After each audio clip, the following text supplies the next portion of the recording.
For an expert analysis, we turn to Montclair professor Dr. Martina Santia. She teaches in both the School of Communication and Media and the Political Science and Law Department. We started with a simple question.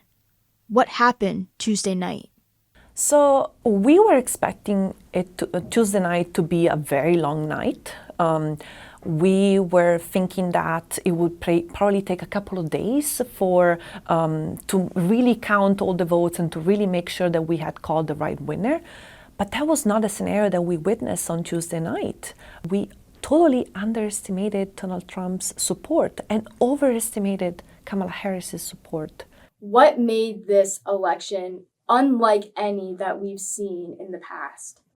It's about the personalities that we had, the people that were running in this election. We had another woman, the second ever woman running for a presidential position. On the other hand, you had Donald Trump. He's very vocal, he's very outspoken. We've seen him on cameras, we've seen him in the White House doing the job, right? So all of those things were very, very different from what we saw in 2020.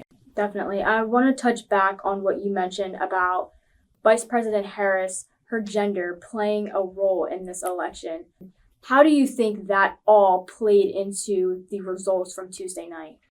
Voters tend to apply gender stereotypes when they think about political candidates. Women tend to be seen as being caring, as being sensitive, as being nice, as being kind, right?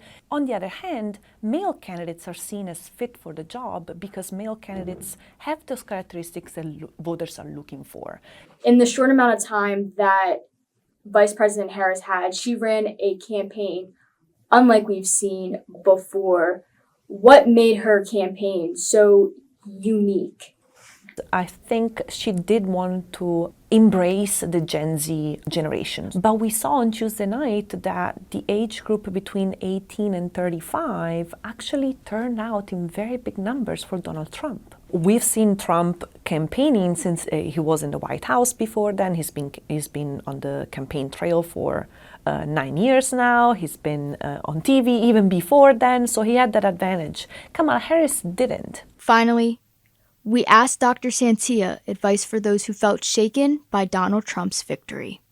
I thought the day after the elections, right? And I saw some of my students really be scared, really being anxious and stressed.